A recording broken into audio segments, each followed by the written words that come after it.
Things I learned. How are you, Tim? 1950, Well, St. Louis had a population of 850,000. just everybody Today's drying out. St. Louis population is just at 300,000. Now, there's the urbanization spread out, and they left. You kind of sit there. And so there's so much of the town that's just abandoned and deserted. I hope so. Again, Yeah, right, you don't hear even about just it. the dew this Actually, morning St. helped. Louis, it was one of the towns that even worse. There was one year they had a 27% drop. I mean, like in a 10-year span, they had a 27% population drop in a 10-year span. Oh, I didn't. So, yeah, 300,000. See, I just kept going through, going, wow, there's so much of this town that's just deserted and abandoned. It's kind of like those shows on TV, you know, when people life without people.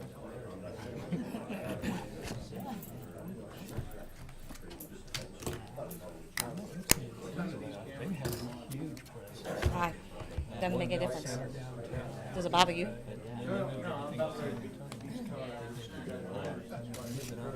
Oh, yeah, that would. Being gone, And can I tell you that my money wouldn't be on you? really appreciate how well we really do have things. Or, You start looking at what it is. that's a good idea. Set up and businesses are really a lot better off and a lot quicker. We have our challenge. If we could stand, we'll start with the Pledge of Allegiance. I pledge allegiance To the flag of the United States of America and to the republic for which it stands, one nation, under God, indivisible, with liberty and justice for all.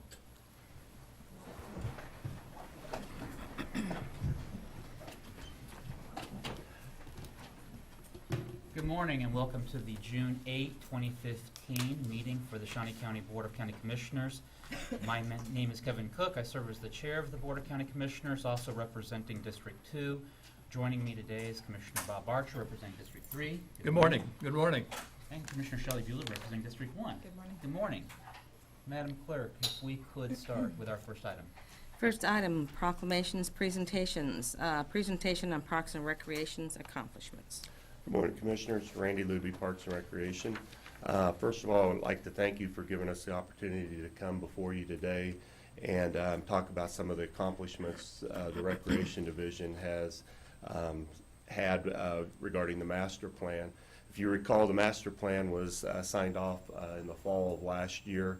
One of the first things we did probably early spring last year as a Recreation Division was form a committee to try to start tackling some of the strategic implementation action plan of the action plan. There's a lot of items in there, and I appointed Susan Fowler-Hensler as the chair of that committee, and we put staff on that committee of all different levels to get everybody's input, and I think it really worked really well. And I'm going to turn it over to Susan here in a moment. Some of the things that we're pretty proud of in a short amount of time, we've the partnerships, marketing, cost recovery, business plans were all mentioned in our the implementation part of it, and we have basically started that even before the final plan was finalized. Our goal for this is not only to present it to you, but also to present it to Heartland Visioning.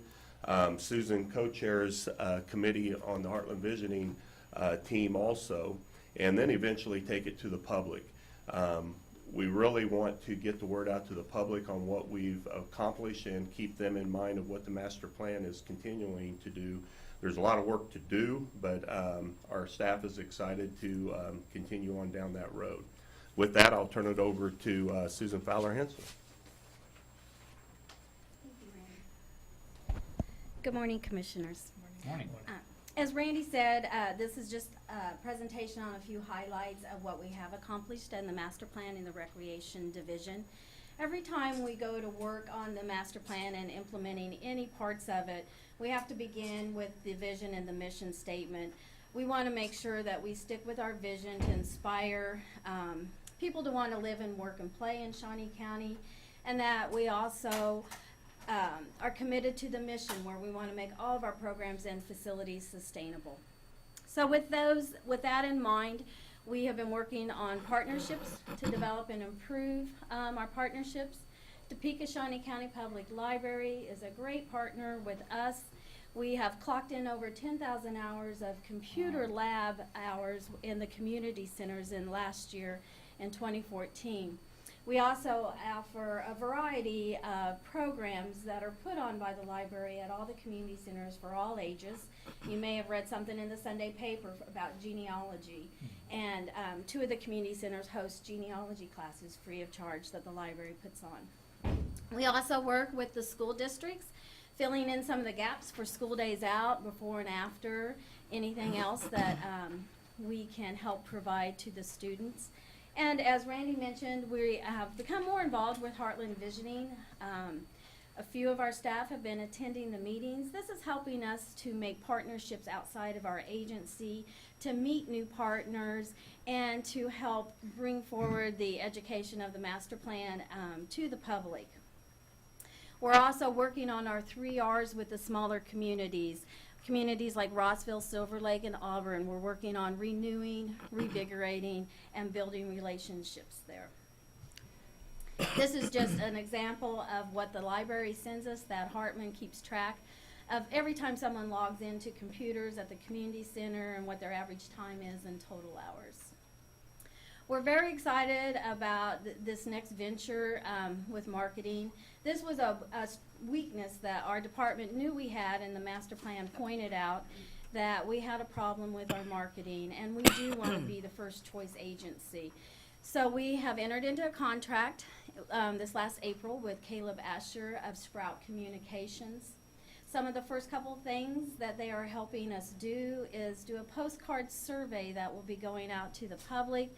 Just 3 or 4 questions to real quick get an idea of how we're doing. And then we're also preparing a news guide, something different than our long brochure that we've published in the past that was very expensive to publish. I came to you last fall and talked to you about a cost recovery policy that we had worked on. This is the first time Recreation had really looked at the indirect costs into our programs and added in those maintenance fees, utilities, and things like that into our program fees. And we're very excited because last January, every single one of our programs, from day camps to swim lessons to something as small as a preschool class called Sweet as Pie, now has a worksheet filled out on it that lists all the direct and indirect costs. And with those classes ending, for some of them, we can go back and look to see if we really did recover our targeted areas. This has really just helped us take a more business approach to the public sector. So it's been very helpful to actually get through a cycle of programs using these worksheets. The master plan requires us to operate more efficiently and just to work for ways to do this. We have done this in very small ways and also in larger ways. Some of the smaller accomplishments was just looking at some of our special events. 2 of the centers have had decades of offering holiday craft events, and we're combining those this year to make one big event, reduces staff, reduces the advertisement, and it also helped with a handicapped accessibility issue that we had at one of the centers, and it's just going to make it a bigger and better event. We've also looked at reducing operating hours at some of our centers, maybe combining some of those longer evenings into 1 or 2 days a week and closing up earlier the rest of the week. Some bigger savings came from consolidating bids. We estimate that we saved $13,000 on seasonal t-shirts. Each area used to have our own t-shirts, whether it was athletics or aquatics or day camps. This way we all have the same seasonal t-shirts. We've saved money doing that, and we also have a more unified look. Bigger savings came from consolidating our concession products. Over $31,000 is estimated by having all the concessions go through a bidding system. And once we started looking at things like this, we can just brainstorm more and more, so there'll be more savings coming. The master plan also asks us to look at partnership plans, and this is to invite partners to come in and help manage programs. We have done several of these partnerships Topeka Civic Theater and Academy is operating and managing the Helen Hawker. This has eliminated an annual loss of $60,000 while increasing participants.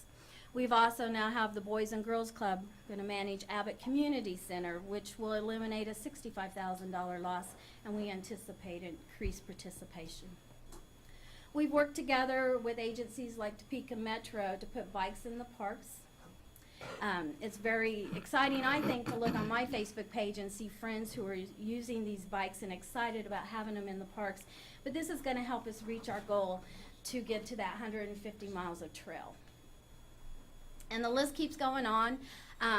Several different groups are helping us manage our programs at Crossover Tennis Complex, at Lake Shawnee Baseball, at Topeka Baseball and Softball Association in Highland Park, and also the Lake Shawnee Softball Program. We all have help there managing those programs. Along with the master plan and implementing all these other things, we have required to look at reorganizing and restructuring our staff. Randy and John have spent a lot of time looking at this over the past few years. We have lost a fairly large percentage of our employees. And I think something that's very exciting and looking towards the future here is that they've kind of given up that old tier system where you have individuals with more individuals with more individuals. And you end up with this bottom linear line, and these people down here, although they're the face of our agency, they don't always have the best communications with those on the top because there's just too many tiers. So to move into the future, they're proposing that we have more of a pod organization structure, and this will build teams in different areas and different programs. Managing competition. There's a lot of things that Parks and Recreation just couldn't be cost effective at doing, and there are businesses and agencies out there that can. So our preschool seemed to be one of those that we were losing some money at. So Bright Circle Preschool is now operating and managing a preschool out at Lake Shawnee and Vilma K. Paris. And this has eliminated an annual loss of $38,000 and generated $12,000 in profit. At the Shawnee North Community Center Preschool, Topeka Daycare Learning Center just finished up their first year of operating and managing that program, and that has eliminated an annual loss of $56,000 and now generates $7,000 in profit.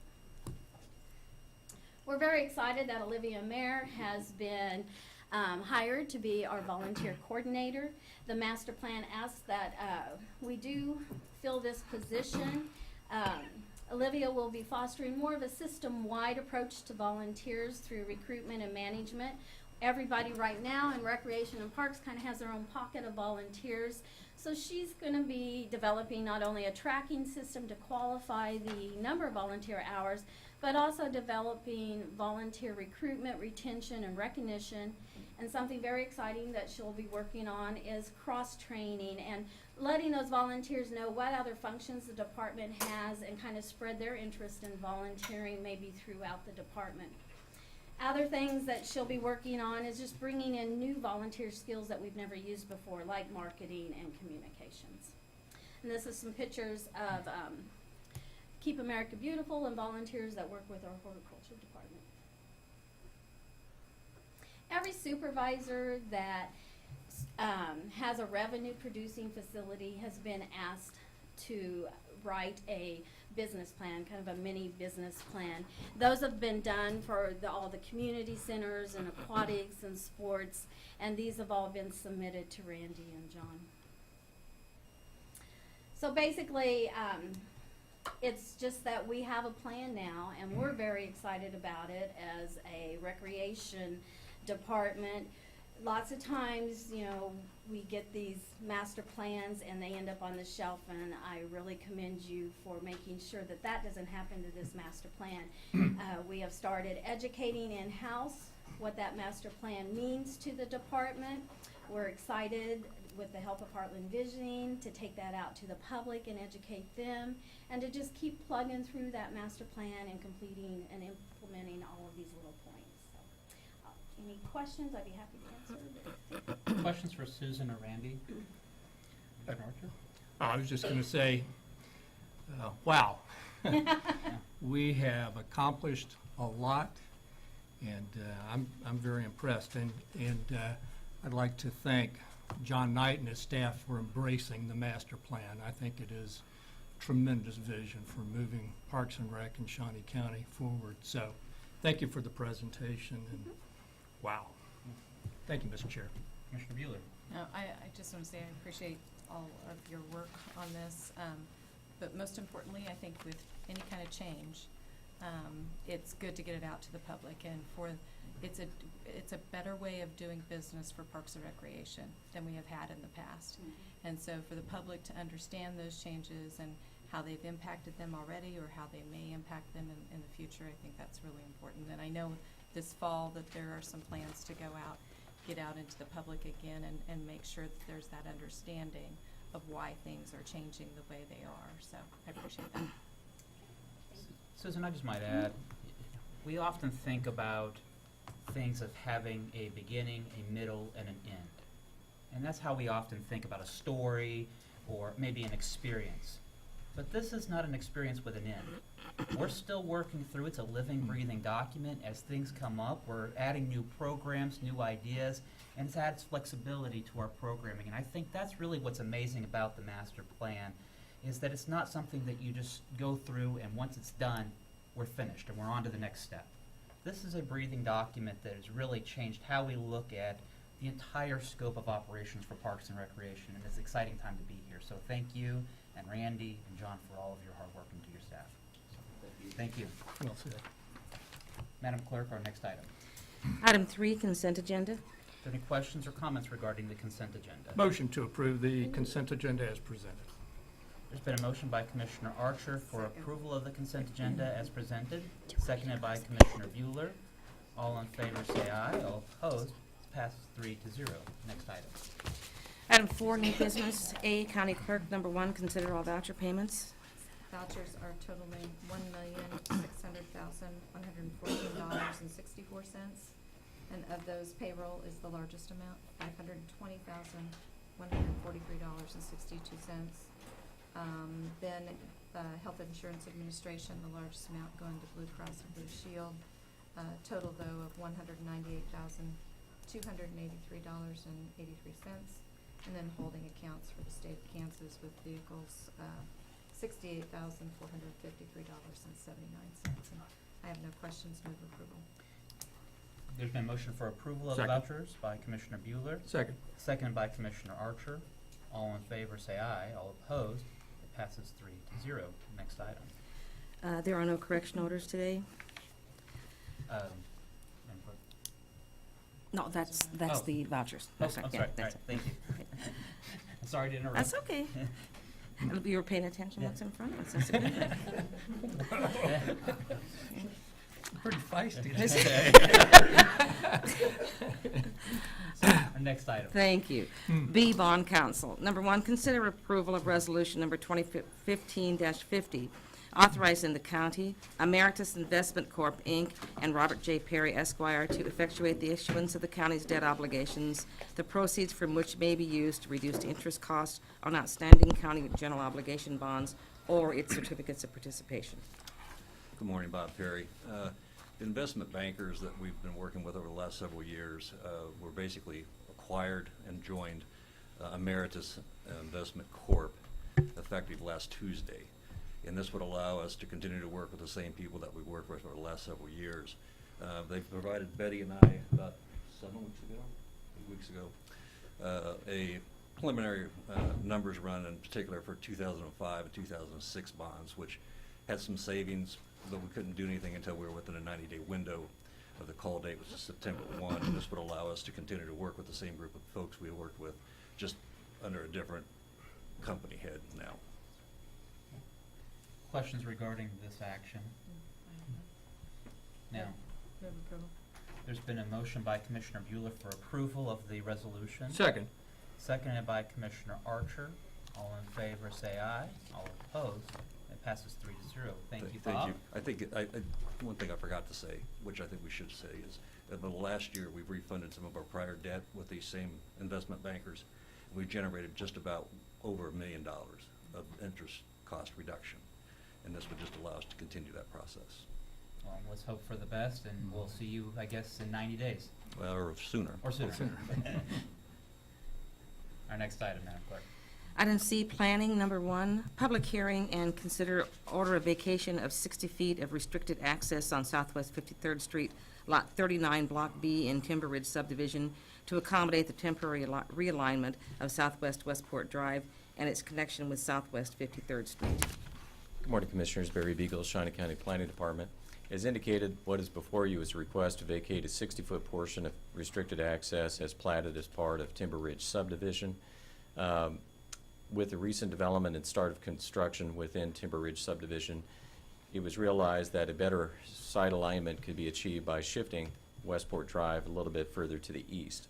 And therefore, that realignment has been done, which is a temporary measure until such point in time as Southwest 53rd Street is reconstructed in the future, and allowing Westport Drive to connect as originally platted. Both the township as well as county and the developer are all in support of the realignment of Westport Drive as it has been constructed. This request was submitted to the city of Topeka because this is within their 3-mile extraterritorial jurisdiction. They indicated that they had no reservation about the vacation of the restricted access, provided that at such point in time as 53rd Street is reconstructed and the original connection to 53rd Street is made and this temporary realignment is removed, that the restricted access then would be restored. That request is part of the vacation order, which is before you today. So it allows for the initial vacation of the restricted access and allows for the restoration of the restricted access upon the removal of this temporary alignment of Westport Drive. So with that, I'll conclude my comments. At this time, would it be appropriate for us to have a motion to open the public hearing? Or Yes, sir. Okay. Then I will so move that we open a public hearing on this requested item. Second. Motion made by Commissioner Cook to open a public hearing, seconded by Commissioner Archer. All in favor say aye. All opposed, that passes 3-0. Commissioners, as to action on the item before us, is there discussion or a motion? I'll make a motion to close the public hearing and approve the order of vacation. I'll second, but is there anyone? We'll ask, is there anybody in the public that's wishing to speak for or against this item? All right. I'll second. So a motion made by Commissioner Archer to close the public hearing and approve the request, is that correct? Yes. And seconded by Commissioner Bueller. All in favor say aye. All opposed, passes 3-0. Next item. Item D, Public Works Solid Waste. Number 1, consider authorization and execution of contract C-217-2015 with CFS Engineers, Topeka, Kansas, for the completion of professional design services for the Southwest 85th Street Bridge over a tributary to Wakarusa River project at a cost of $65,000, and termination of contract C-27-2015 with Coder Engineering, Inc. Good morning, Commissioners. Tom Black with Public Works and Solid Waste. This is a Public Works item. And earlier this year, back in January, we went out for requests for proposals for 3 different projects to have designed for bridge replacement projects. And we received several different bids, and the selection committee at that time recommended we award one project to each of 3 different firms, Coder Engineering, CFS Engineers, and Finium Turnipseed. And here in the past couple of weeks, Representative Coder Engineer came and told us that unfortunately their company is insolvent and will be going out of business and will not be able to complete their contract. And so we are needing, and they wanted to terminate their contract, or need to terminate their contract. So in order to get that project completed, we went back and discussed with the other 2 firms who we awarded the other 2 projects, and I believe that CFS Engineers, one, has capability and has the capacity to be able to complete it. So that is our request, is to terminate the contract with Coder Engineering and then subsequently enter into a contract with CFS Engineers to then complete the project.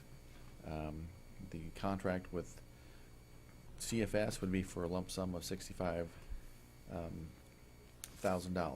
So if there's any questions, and the funding would come from the current half-cent sales tax program. So if there's any questions regarding this, I'd be happy to try to answer them. Questions regarding this item? I'll make a motion then to terminate contract with Coder Engineering Incorporated and then to enter into a contract with CF Engineers for the amount of $65,000 regarding the bridge on 85th Street over the Wakarusa, or tributary to the Wakarusa River. That is a motion by Commissioner Cook. I'll second. Motion by Commissioner Cook, seconded by Commissioner Bueller. All in favor say aye. All opposed? Passes 3-0. Next item. Item D2, consider authorization and execution of contract C-218-2015, amendment number 1 to contract C-128-2013 dated February 25th, 2013 with Bartlett and West to complete final design plans and prepare bidding documents for the widening of Southwest Jewish Road, Southwest 21st Street to Southwest 17th Street at a cost of $61,000. Commissioners, Tom Block again with Public Works Solid Waste. This too is a Public Works item, and this is in follow-up to our discussion last week regarding the approval of the final project budget for this project. This is just the next phase of the design, or of the project as far as our design services are considered, and it includes the final design and bidding documents for this project. The lump sum, or the contract would be for a lump sum of $61,000, and the funding source would come from our County Road and Bridge Federal Projects account. The 391 account is what we could call it. So if there's any questions, I'd be happy to try to answer this. And again, this project is slated for construction in 2017. We have acquired all the right-of-way necessary for this project, so the next step in the process as far as moving along with the utilities coming in and getting relocated, we've been having discussions with the utility companies. They have the plans, so they just need to essentially come in and start relocating them. It could happen as early as this year, but in our typical scheduling, we give them next year to get it done. So then when we start, we'll be starting in March of 2017. So if there's any questions, I'd be happy to try to answer them. Questions regarding this item? Motion to approve the contract. Second. Motion made by Commissioner Archer for approval of the contract, seconded by Commissioner Bueller. All in favor say aye. All opposed? Passes 3-0. Thank you. Thank you. Next item. Item E, Human Resources. Number 1, consider approval of request for authorization to negotiate services with CBIZ for a compensation study at a cost of $63,400. Good morning, Commissioners. Before we get into this item, there were some questions that I had over the weekend regarding this compensation study, and I have not had adequate time to really sit down and discuss those with our Audit Finance Director, Administration Services Division Leader, Betty Reiner, with the multiple hats that they all wear, and Mr. Crowell, Interim HR Director. I would move that we defer this item until the 11th, which is Thursday. Just give me a little bit more time to discuss that. And I need more time too, so I'll second that motion. Motion made by Commissioner Cook to defer the item until June 11th, seconded by Commissioner Archer. All in favor, say aye. All opposed, passes 3-0. Thank you, and I'll look forward to talking to you about this item. Thank you. Thank you. Next item. Item F, Commission. Number 1, consider canceling the June 22nd Commission meeting. Move approval. We have canvass that day. For the mail-in For the ballot. mail-in ballot, And yes, I'll correct. second that. Motion made by Commissioner Bueller for approval of canceling the June 22nd Commission meetings, seconded by Commissioner Archer. All in favor say aye. All opposed, passes 3-0. Next item. Item 5, Administrative Communications. Commissioners, Tom Block, Public Works and Solid Waste. I just want to let you be aware that Friday was the deadline for our Tiger Grant submission to the U.S. Department of Transportation, and that we did submit it. We submitted a request for $16.7 million, and I don't have a hard copy for you. I will get those printed up. There was an online submission, but overall, cautiously optimistic. I think we've got quite a good application, and when you look at the benefit cost analysis, it's really eye-opening of all the impacts it really does have of that bridge either being there or not being there. So hopefully come Thursday I will have hard copies to distribute. Very good. Thank you, Tom. Thank you.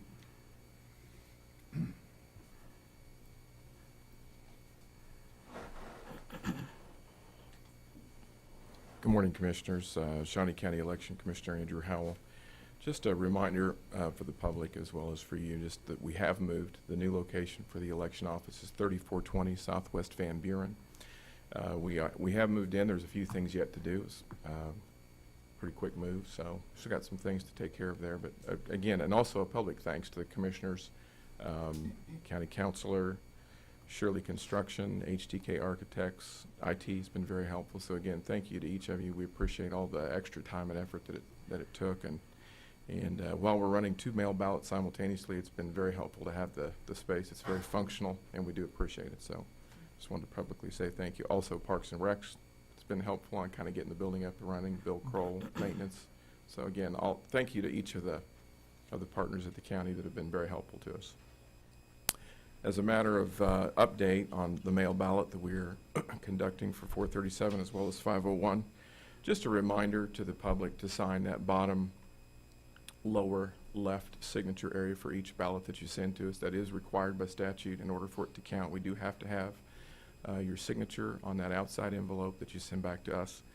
If for privacy reasons the public prefers to bring that ballot to our office directly, they certainly can. There's nothing exposed on that ballot that isn't already in the mail every day, but you certainly can bring it. We had a few questions over the phone about that, but you can certainly bring it to our office. Again, that address is 3420 Southwest Van Buren Street. And a reminder also that Friday is the last day that our office can mail ballots out to the public. And we recommend bringing them back in. If you've got a mail ballot that for some reason didn't get to you, call us. We'll send it out to you. Friday is our last day. And as a matter of just an update also to let you know kind of where we're at on turnout, there's still quite a few ballots out. We've had to our office, we've received about 29% of the mailed ballots back for 437 and 23.4 for 501. So there's still a lot of ballots out there.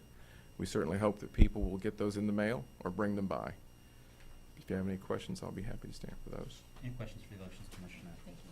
All right, thank you, Andrew. Thanks.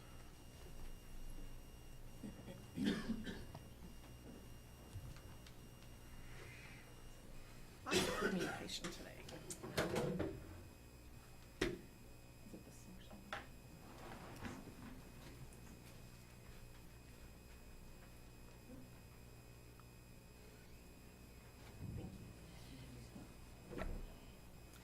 Good morning, Commissioners. I have an update for the safety net that I will provide you. Commissioner Archer? Well, would it be better to have this on an agenda so people would know it was coming up and interested parties could attend the meeting? It's just a question. We certainly can. If that's the case, it'll be July before I'm able to give a safety net update again. Okay. I mean, we typically have in proclamations and presentations, we did that for Parks and Rec, so people would be aware and could attend the meeting if they had questions or comments to make.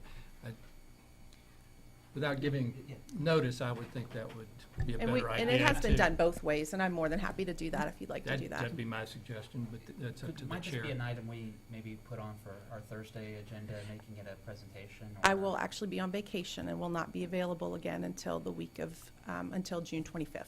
Okay.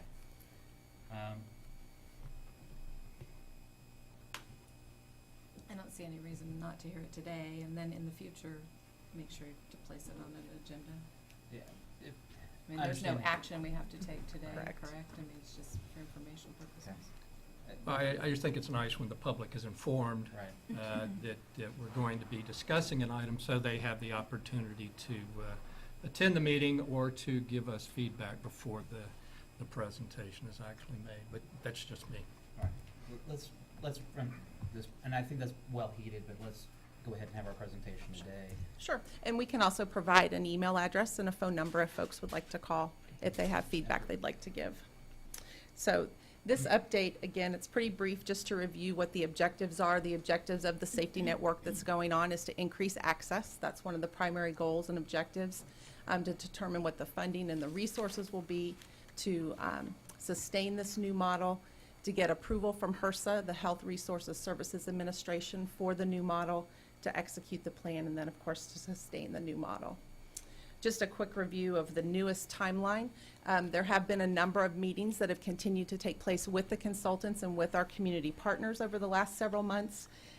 They've either been face-to-face meetings or conference call-based meetings.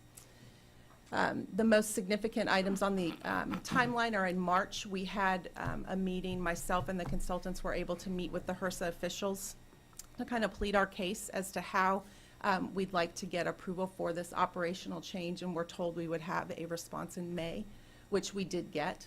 And they did give us directions to follow the successor and interest process. So instead of having to do a full and complete competitive grant application, we have the guidelines to use to follow that successor and interest process. There's also been a grant submitted. You've heard me reference the Health Infrastructure Improvement Program grant for a facility that would be a new location for the main community health center operations and the 10th Street operations.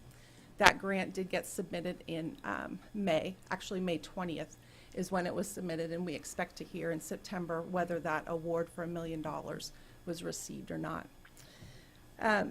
We did have the CEO of GraceMed come and attend the board retreat last week, so he had the opportunity to meet with the board members, talk to him about his vision. He has been invited to attend the budget hearing that's scheduled for July 2nd as well, so I anticipate he will be here then. Just a few highlights of things that have happened within each of the 5 work groups. We have the clinical operations work group.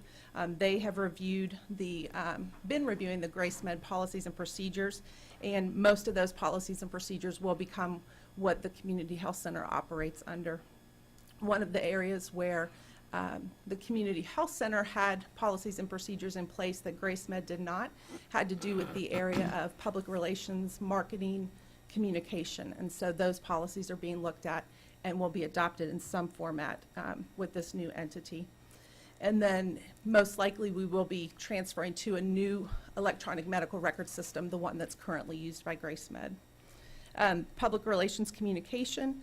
There's been a lot of communication with the Kansas Health Institute News Service, and we anticipate there'll be an article released soon about this work that's going on, same information that's being conveyed and has been conveyed. With the technology group, there's been a pretty extensive review of the technology assets that are used by the community health center, and we believe that that list is getting into a more final state, so we know what types of assets the community health center will need. Finance and facilities, those two groups have essentially come together. Again, there's been continued discussion about what facilities GraceMed would plan to utilize in the new model. And then there's some work going on to determine what those leasing or purchasing arrangements could be. GraceMed continues to work on the pro forma that will be presented, and with that pro forma, it will help to determine what they anticipate their operational costs to be, as well as what their tax allocation request would be to the county. And then the last group is human resources, and there's been a review, kind of a side-by-side review of the employee benefits, and they're pretty comparable. There are some holiday differences between the two entities, but both there's a retirement plan available. There is health insurance with dental and vision available, prepaid legal service. What do we call it? Cafeteria plan. That's the one I was trying to remember. That was the other one that was in there that is available as well. So next steps, again, just finalizing the asset list overall, getting those successor and interest documents finalized and submitted, and we hope to have that either by the end of this month or early July. And then determining the tax allocation that GraceMed will request, and waiting for the approval on the health improvement grant as well. So I'd be happy to answer any other questions. You know, I might just comment that this is a process that is frustrating for me as a commissioner, just that you want things to get done quickly, but there's so many steps incrementally that go along, and so it's been patient. I know that you've been very patient with me as I say, are we there yet? Are we there yet? It's inch by inch as we get towards this process of the safety net and working with Grace Med. Obviously, I look with interest towards the successor in interest and the HRSA approval. That seems to be the next large step for us as we move forward with the safety net. Also, just for the public, to looking at with Grace Med attending the budget hearing in July. I think that will be a very integral part of this process as we look as to the tax allocation from Grace Med, and that budget hearing should prove to be the most telling of how this process will go. But thank you for this update. You're very welcome. And I would just say that if anyone has any comments or feedback that they would like to provide, they are certainly welcome to email us. Our email address is haadmin@snco.us, and they're certainly welcome to call us at 251-2000 as well. Any comments? Well, as I said, I'm disappointed that there weren't plans to put this on the agenda. This is an important project, and there are a lot of people that are depending on the success of this project, and I wish they had had the opportunity to show up and give us comments as the presentation was going on. Thank you, Mr. Chair. We'll make sure that happens in the future, Commissioner. Thank you. Thank you.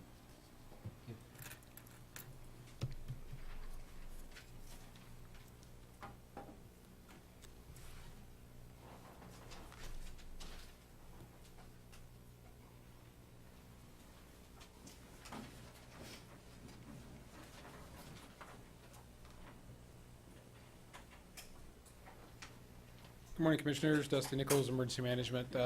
Just a couple things. I know you got probably questions on this last weekend in Rossville. Before I get to that, I just want to make mention that today's the anniversary of the 1966 tornado that hit Topeka.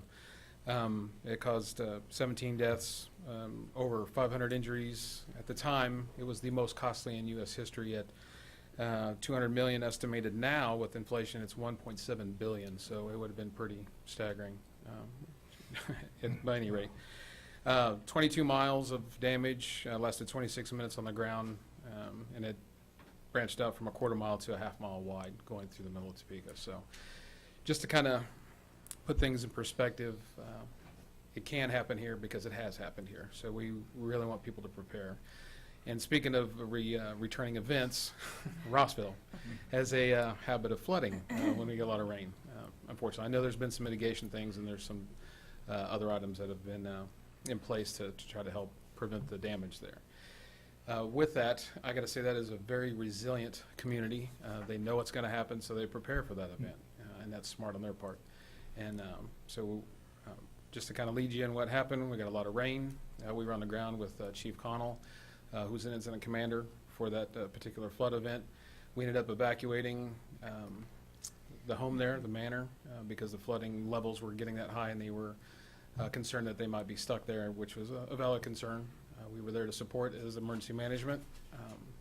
All disasters are owned locally, meaning that the people in Rossville own that disaster. So once they exhaust all of their resources, then we look at mutual aid.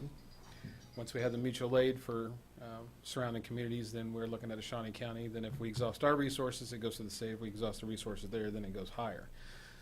We didn't exhaust any resources to go to the state level. At this time, we are gathering information and data on a dollar figure on damages that were for the city itself. We know that people have homes issues, those kinds of things that they're going to handle through their home insurance. But if we're talking about critical infrastructure, roads, bridges, those kinds of things, we got to get that estimated damage and get it to the state. I think those dollar figures, I'm not sure of those. I'll be talking with the state today.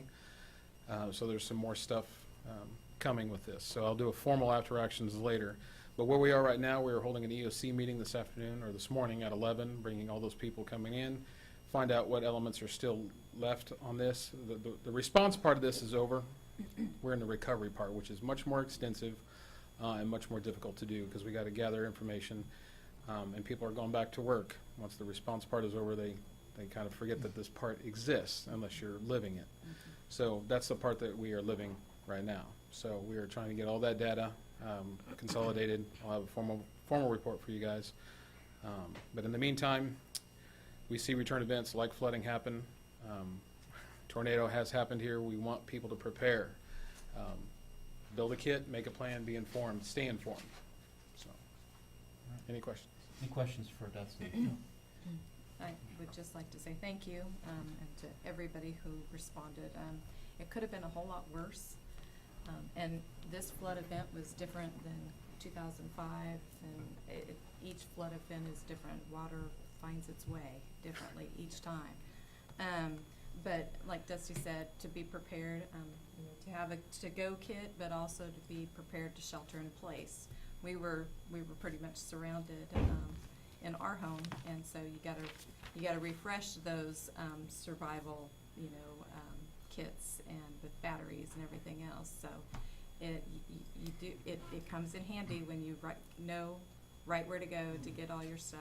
And again, I would encourage anybody who works for the county to have a to-go kit as well.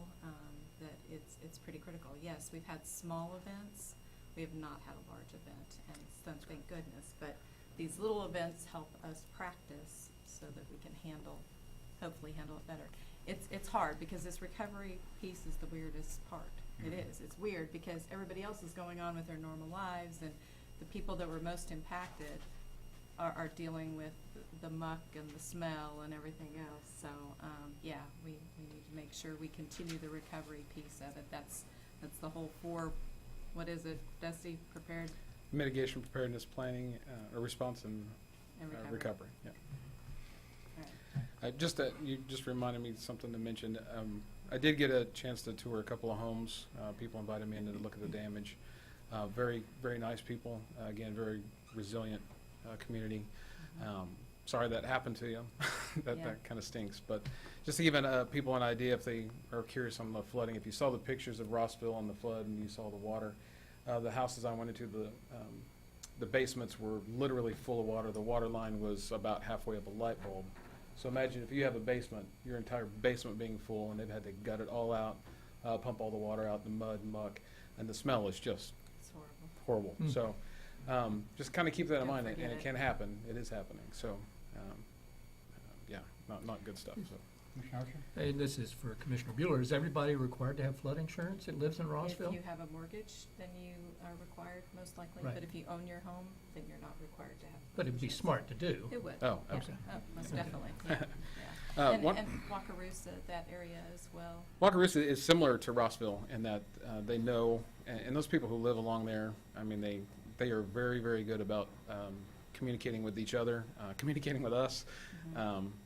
And we go down there and sit with them and watch them, watch the water. And then something we did this time that we haven't done before with connection with the sheriff's office, which has been outstanding help over this thing, was we used the code red, which is like a reverse 911, and we were able to warn people that the water levels were going to reach a certain height. And that prompted a few calls later in the day for me. Only because that's the first time we used it, so we used it along the waterways first, along the rivers, just to warn people, and then later on, because we had so much sporadic flooding all over the place, we used it countywide. And that worked really well, but just we want people to know that you might be getting warnings that way as well, or safety information, because we were able to touch, I think there's 67,000 subscribers to Code Red, something like that. So that's a lot of people we were able to touch. And that's without using the outdoor warning system. So I don't want to get in the habit of using that because I don't want people to get complacent or look at it and say, oh, it's all zeros on the phone, I'm not going to answer it. Yeah. Those are important things that we want to get across. So I'll use it sporadically, I shouldn't say sporadically, but I will use it more intentionally when we use those kind of systems. So one last thing, according to flood, and I see Barry, you want to come on up here? We're working together with him, with the planning element, to work on some flood mitigation type items and flood preparedness pieces. Kevin Flory from our office has been working directly with him. There's a large questionnaire, and I'll let you explain more about what that process is. But there's some good things coming. I think we can help our residents of Shawnee County working together. We've been doing some good work. So. Before you pass that Yes. on, though, happy birthday, because he spent his birthday out at Rossville. It was the fun. day of It was the a good place to event. be. Yeah. Think of a lot of other things to do besides that, so thank you. Thank you. I'm glad to get to follow Dusty, because one of the things I want to talk about is the effort that he last referenced. As I mentioned to the County Commission the first part of this year, Shawnee County is participating in the Community Rating System. It is a volunteer incentive program under the National Flood Insurance Program. By our efforts being part of the Community Rating System, for extra things that we do to try to educate the public, to reduce risk, that we get credit points for that. We are upon our 5-year recertification in the program, so we've been in it for 5 years now. We entered the program as a Class 9 community, which basically means that flood insurance policyholders within Shawnee County, for which we have 64 on record, they get a 5% premium reduction by virtue of these extra efforts that we take on.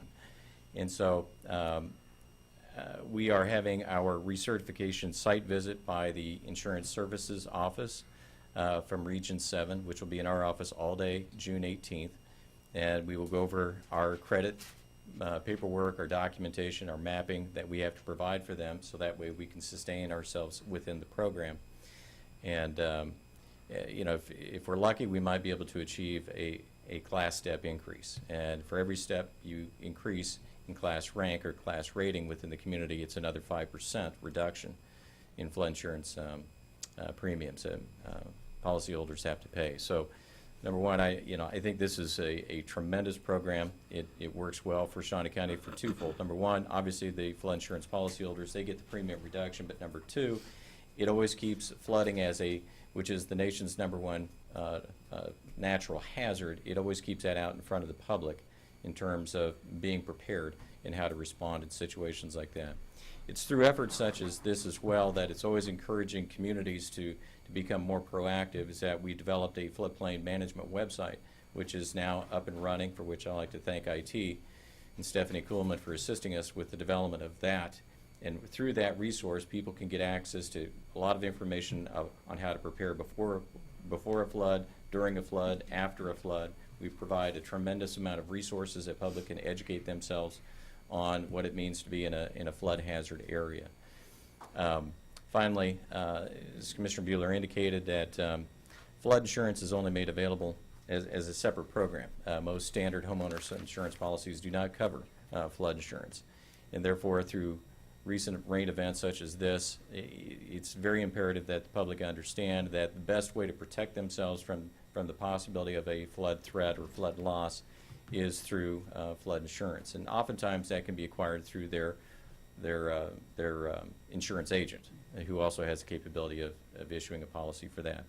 But one thing that not everybody realizes is that everybody is in a flood risk zone.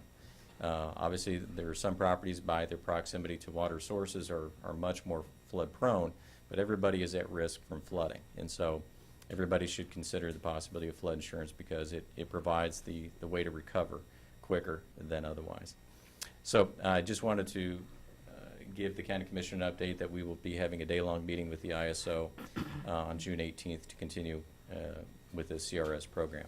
Secondly, I hope to advance some names to you next week for appointment to the Exploratory Committee on the Building Code. I've got between 10 to 12 names.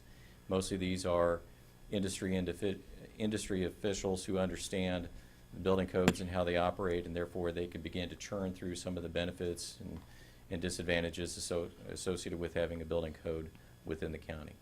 So I hope to get that initiated here fairly quickly. So I just wanted to give you those two updates. Thank you very much, Barry. Thank you.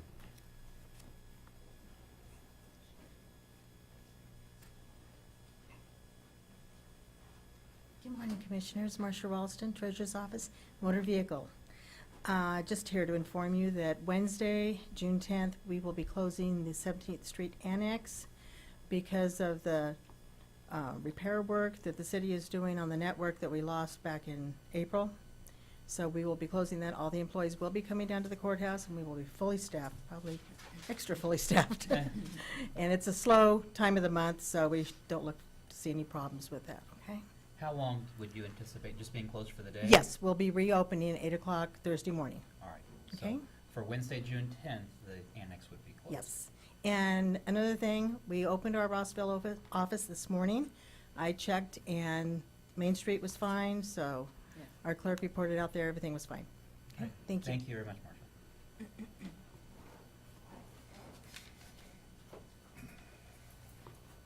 Good morning, Commissioners. Brian Cole, Department of Corrections. I appreciate when Commissioner Cook says, are we ready? Are we there yet? Are we there yet? The answer is yes, we are there for the kitchen. The official groundbreaking is today at 1 o'clock on the south side of the Department of Corrections on 9th Street. I hope to see you all there, but this is a very big time for us for a long overdue project, and I appreciate the support from the Commission and everybody. So, thank you. Thank you, Brian. Look forward to it. Any other administrative communications? Commissioner Archer? No, I'm good, thank you. Commissioner Bueller? No. I might add, last weekend I took just a quick family vacation, Friday, Saturday, Sunday to St. Louis, and we left Thursday night after a Parks and Rec T-ball game. It was first T-ball, great. If you ever have an opportunity to watch a group of 3- and 4-year-olds try and play baseball, it's enjoyable to watch.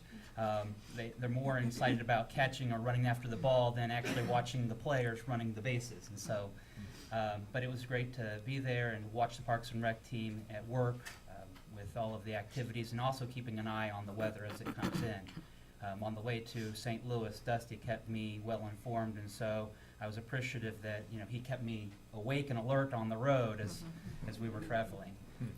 But all of the hard work that the staff put in, from not just emergency management, but also the Parks and Rec looking at the pool and their staffing in Rossville to help out with the emergency, and the whole county, and just to appreciate the way that the county operates as a team. One of the observations that I came away from this family vacation is you have to go away sometimes to see the benefits of your community. There are so many great things that Topeka and Shawnee County has to offer when compared to a major metropolis such as St. Louis. Oftentimes we think of things as being, well, this isn't good, or this isn't as, this is bad.